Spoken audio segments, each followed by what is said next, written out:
Hello, welcome back to the channel. Thank you ಯಾರೆಲ್ಲ ನನ್ನ ಚಾನಲ್ನ ಸಬ್ಸ್ಕ್ರೈಬ್ ಮಾಡಿದ್ದೀರಾ.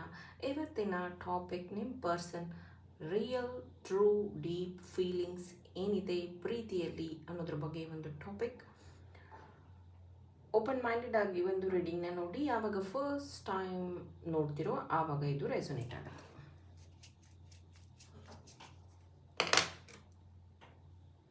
ತ್ರೀ ಟೈಮ್ಸ್ ನಿಮ್ಮ ಪರ್ಸನ್ ಹೆಸರನ್ನ ನಿಮ್ಮ ಮನಸ್ಸಲ್ಲಿ ಹೇಳ್ಕೊಳ್ತಾ ಈ ಒಂದು ರೀಡಿಂಗ್ನ ವಾಚ್ ಮಾಡಿ.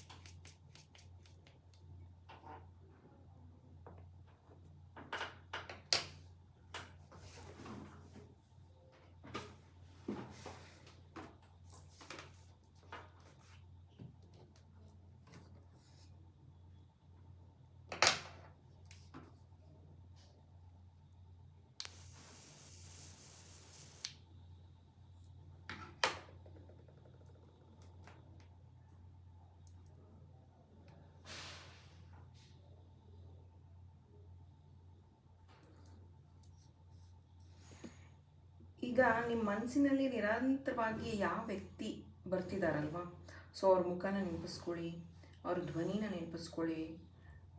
1-2 ಸೆಕೆಂಡ್ ಅವ್ರ ಬಗ್ಗೆ ನೆನಪಿಸ್ಕೊಳ್ತಾ ಈ ಒಂದು ರೀಡಿಂಗ್ನ ವಾಚ್ ಮಾಡಿ. ಯಾವುದೋ ಎಕ್ಸ್ಪೆಕ್ಟೇಷನ್ ಇಟ್ಕೋಬೇಡಿ, ಅಂದರೆ ಯಾವುದೋ ಭಯ ಅಥವಾ ಯಾವುದೋ ಒಂದು ಇಂಟೆನ್ಷನಿಂದ ನೀವು ಕ್ಯಾಲ್ಕುಲೇಟಿವ್ ಆಗಿ ನೋಡೋಕ್ಕೆ ಹೋಗಬೇಡಿ.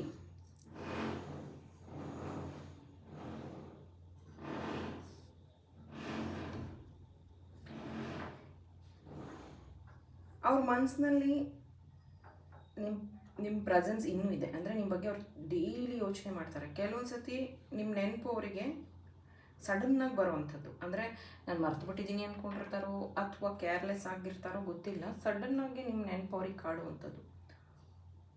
ಹೊರಗಿಂದ ಅವ್ರು ನೋಡೋದಕ್ಕೆ ಒಂದು ಸ್ವಲ್ಪ ಕ್ವೈಟಾಗಿ ಕಾಣಿಸ್ಬಹುದು, ಆದರೆ ಒಳಗಡೆ ತುಂಬ ಎಮೋಷನ್ಸ್ನ ಸಪ್ರೆಸ್ ಮಾಡ್ತಿದ್ದಾರೆ. ಎನರ್ಜಿ ಬ್ಯಾಲೆನ್ಸ್ ಮಾಡೋಕ್ಕಾಗ್ತಿಲ್ಲ ಅವ್ರಿಗೆ, ತುಂಬ ಎನರ್ಜಿನ ಸಪ್ರೆಸ್ ಮಾಡಿ ಇಟ್ಕೊಂಡ್ಬಿಟ್ಟಿದ್ದಾರೆ.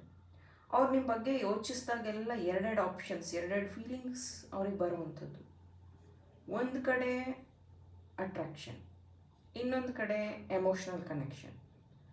ಎರಡನೇದು ಇನ್ನೊಂದು ಕಡೆ ಭಯ, ಕನ್ಫ್ಯೂಷನ್, ಫಿಯರ್ ಅಥವಾ ಹೆಸಿಟೇಷನ್ ಅಂತ ತಗೋಬೋದು. 2 ಥರ ಅವ್ರಿಗೆ ಈ ಒಂದು ಫೀಲಿಂಗ್ಸ್ ಬರ್ತಾ ಇರೋವಂಥದ್ದು. ನಾನು ಮುಂದೆ ಹೋಗಿ ಮಾತಾಡಬೇಕಾ ಅವರನ್ನು, ಅಥವಾ ವೆಯ್ಟ್ ಮಾಡಬೇಕಾ, ಅಥವಾ ಈ ಕಾನ್ಫ್ಲಿಕ್ಟ್ ಯಾವಾಗ ಎಂಡ್ ಆಗುತ್ತೆ, ನಮ್ಮ ಮಧ್ಯೆ ಇರೋ ಈ ಕಾನ್ಫ್ಲಿಕ್ಟ್ ಯಾವಾಗ ಮುಗಿಯುತ್ತೆ ಅಂತ ಈ ವ್ಯಕ್ತಿ ಯೋಚನೆ ಮಾಡ್ತಿರೋವಂಥದ್ದು.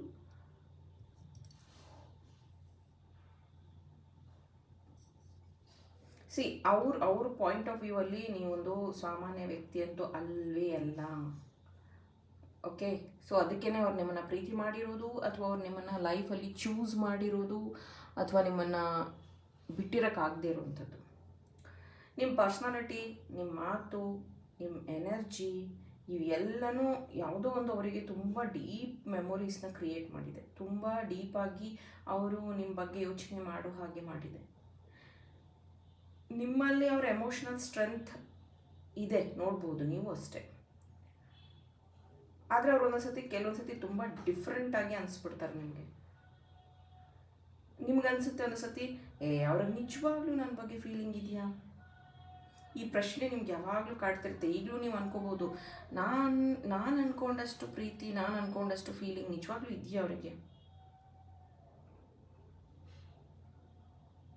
ನಿಮ್ಮಿಬ್ಬರ ಮಧ್ಯೆ ಎಷ್ಟೊಂದು ವಿಷಯಗಳು ಹೇಳ್ಕೊಳಕ್ಕಾಗದೇ ಇರೋವಂಥದ್ದು, ಶೇರೇ ಮಾಡಿಲ್ಲ ಅನ್ನೋಂಥ ವಿಷಯಗಳು ಸಾಕಷ್ಟಿದೆ. ಇಲ್ಲಿ ಒಂದು ಹಿಡನ್ ಎಮೋಷನ್ ಕಾಣಿಸ್ತಾ ಇದೆ. ಏನಪ್ಪ, ಅವ್ರು ನಿಮಗೆ ಹೇಳ್ಕೊಂಡಿರೋದು ಕೆಲವೊಂದು ಮಾತುಗಳು ತಮ್ಮೊಳಗೆ ಇಟ್ಕೊಂಡ್ಬಿಟ್ಟಿದ್ದಾರೆ. ಕೆಲವೊಂದು ಮಾತುಗಳನ್ನ ಹೇಳ್ಕೊಂಡೇ ಇಲ್ಲ ಅವ್ರು ನಿಮ್ಮ ಹತ್ರ.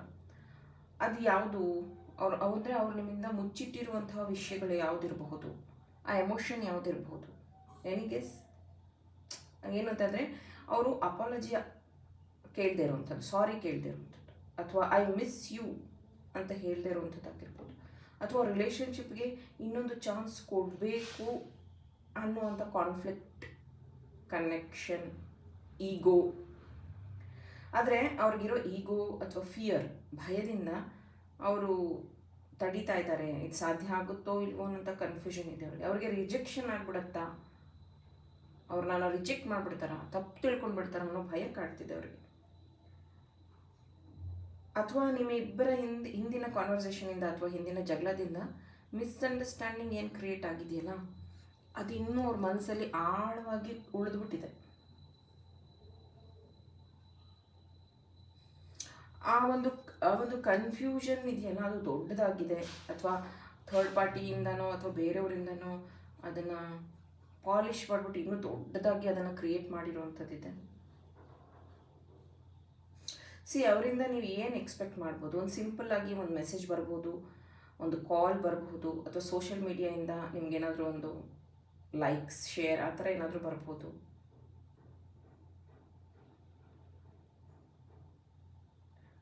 ಅಥವಾ ನಿಮ್ಮಿಬ್ಬರ ಮಧ್ಯೆ ಮ್ಯೂಚುವಲ್ ಫ್ರೆಂಡ್ ಇರ್ತಾರಲ್ಲ, ಅವರಿಂದನೂ ನಿಮ್ಮಿಬ್ಬರ ಒಂದು ಮಾತುಕತೆ ನಡೀಬಹುದು. ಯಾವುದೇ ವಿಷಯಕ್ಕೂ ಅಷ್ಟೇ ಆ ವ್ಯಕ್ತಿನ ನೀವು ಫೋರ್ಸ್ ಮಾಡಬೇಡಿ, ಚೇಸ್ ಮಾಡಬೇಡಿ, ಅವ್ರನ್ನ ಫಾಲೋ ಮಾಡಬೇಡಿ. ಓಕೆ, ಸೊ ಅವ್ರ ಪಾಡಿಗೆ ಸ್ವಲ್ಪ ದಿನ ಬಿಟ್ಟಿದ್ರೆ ತುಂಬ ಒಳ್ಳೆಯದು ನಿಮಗೆ.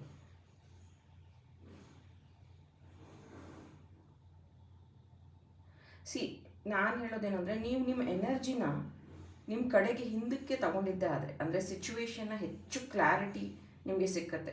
ನೀವು ಸ್ವಲ್ಪ ಸೈಲೆಂಟಾಗಿ ನಿಮ್ಮ ಕಡೆಗೆ ಸಿಚುವೇಶನ್ನ ಬ್ಯಾಲೆನ್ಸ್ ಮಾಡಿದ್ದೆ ಆದರೆ ಎಷ್ಟೊಂದು ವಿಷಯಗಳು ಅನ್ಫೋಲ್ಡ್ ಆಗುವಂಥದ್ದಾಗುತ್ತೆ. ಈ ಕನೆಕ್ಷನ್ನ ಔಟ್ಕಮ್ ಏನಪ್ಪ? ನಿಮ್ಮಿಬ್ಬರ ಮಧ್ಯೆ ಫೀಲಿಂಗ್ಸ್, ಆ್ಯಕ್ಷನ್, ಎಮೋಷನ್ಸ್, ಈ ಅಪನಂಬಿಕೆಗಳೆಲ್ಲ ಎಂಡ್ ಆಗೋ ದಿನ ಬಂದಿದೆ.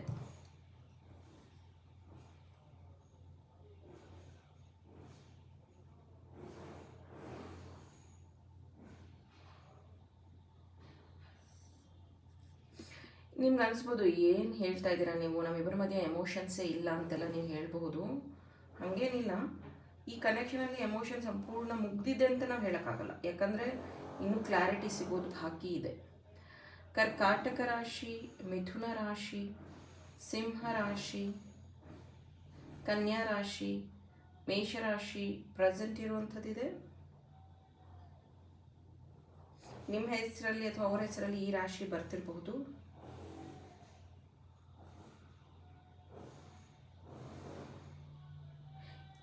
ಈ ವ್ಯಕ್ತಿ ನಿಮ್ಮ ಜೀವನದಲ್ಲಿ ಉಳಿಬೇಕು ಅಂದರೆ ಅವರು ಆ್ಯಕ್ಷನ್ ತಗೋಬೇಕು, ಅವ್ರ ಫೀಲಿಂಗ್ಸ್ನ ಎಕ್ಸ್ಪ್ರೆಸ್ ಮಾಡಬೇಕು, ಅವ್ರ ಪ್ರೀತಿನ ಪ್ರೂವ್ ಮಾಡಬೇಕು. ಇದೇ ಅವ್ರ ಹತ್ರ ಇರುವಂಥದ್ದು ಚಾನ್ಸ್ ಅಂತ ಹೇಳ್ಬೋದು. ಅವ್ರ ಮಾತೊಂದೇ ಗಮನಿಸ್ಬೇಡಿ, ಅವ್ರ ವರ್ಡ್ಸ್ನ ಮಾತ್ರ ಗಮನಿಸ್ಬೇಡಿ. ಕನ್ಸಿಸ್ಟೆನ್ಸ್ ಆ್ಯಕ್ಷನ್, ಇದಕ್ಕೆ ಮುಂಚೆ ಏನೇನು ತಗೊಂಡಿದ್ರು ಅವರು, ಅದನ್ನು ಸ್ವಲ್ಪ ನೀವು ಗಮನದಲ್ಲಿ ಇಟ್ಕೋಬೇಕಾಗತ್ತೆ. ನಿಮ್ಮ ವರ್ತ್ ಏನು, ನೀವು ಎಷ್ಟು ಇಂಪಾರ್ಟೆಂಟ್ ಅವರಿಗೆ,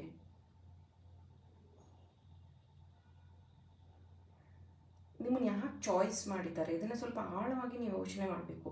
ನೀವು ಪ್ರೀತಿಗೆ ಅರ್ಹರ, ನಿಮಗೆ ಕ್ಲಾರಿಟಿ ಬೇಕಾ, ನಿಮಗೆ ರೆಸ್ಪೆಕ್ಟ್ ಬೇಕಾ, ದೆನ್ ಸ್ವಲ್ಪ ದಿನ ವೆಯ್ಟ್ ಮಾಡೋದು ಉತ್ತಮ.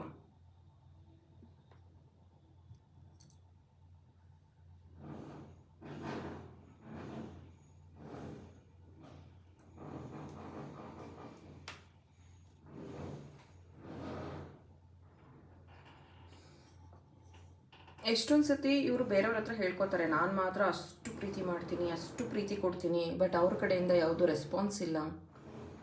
ಅಥವಾ ನಾನೇನೋ ಕಾಂಪ್ರಮೈಸ್ ಆಗೋಕ್ಕೆ ರೆಡಿ ಇದ್ದೀನಿ, ಆ ವ್ಯಕ್ತಿಗೆ ಯಾಕೋ ಇಂಟ್ರೆಸ್ಟ್ ಇಲ್ಲ ಅನ್ನೋವಂಥದ್ದು.